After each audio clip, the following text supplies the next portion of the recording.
मीनी हकीकत यह है कि ये मुमकिन है नहीं। अगर कहीं की सरकार गिरती है या गिराई जाती है, मोदी जी की पार्टी ने सबसे ज्यादा सरकारें गिराई हैं तो वो वोट करी है। तो अगर मान लिया कि 2 साल बाद सरकार गिरा दी तो क्या 3 साल तक राष्ट्रपति शासन लागू रहेगा उसके ऊपर? या 1 साल बाद गिर गई तो क्या होगा? बहाना इस बात का है कि साहब इसमें पैसा बहुत खर्च हो रहा है। सबसे आसान तरीका यह है कि अब नेट के जरिए वोटिंग अगर हो जाए और सबका आइडेंटिटी बनी हुई है, सबकी आइरिस का आधार कार्ड से भी और फिंगरप्रिंट से भी, बायोमेट्रिक सिस्टम से, तो अगर आदमी नेट के जरिए वोटिंग कर दे तो कोई खर्चा ही नहीं आएगा और ईमानदारी से वोटिंग भी हो जाएगी और पता भी चल जाएगा कि कौन जीत रहा कौन हार रहा। तो ये मैं नहीं समझता कि ये पॉसिबल है, ये ज़मीनी हकीकतें नहीं है। ये यकीनी तौर पर इसकी प्लानिंग कुछ और है। या तो इनको ये लग रहा है कि अब हमारी सरकार आने वाली नहीं है तो जो हमारी प्रदेशों में सरकारें कहीं वो ना गिर जाए। तो मैं नहीं समझता हूँ कि ये प्रैक्टिकली मुमकिन है।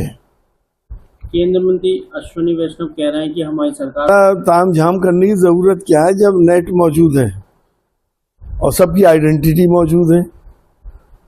नेट से अगर पोलिंग करा दी जाए तो फिर परेशानी क्या है?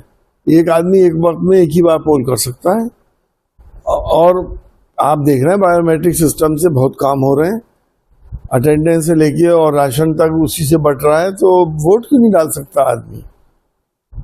कांग्रेस अध्यक्ष मल्लिकार्जुन खड़गे कह रहे हैं सही कह रहे हैं कि अगर सरकार गिर गई, विधायकों की टूट फूट हो गई और उसके बाद आप क्या करेंगे 3-4 साल तक या 2 साल तक?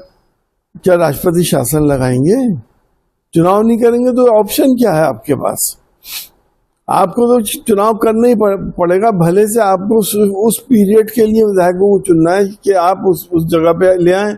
मान लिया 3 साल बाकी है तो 3 साल के लिए फिर दोबारा चुनाव कराएं आप।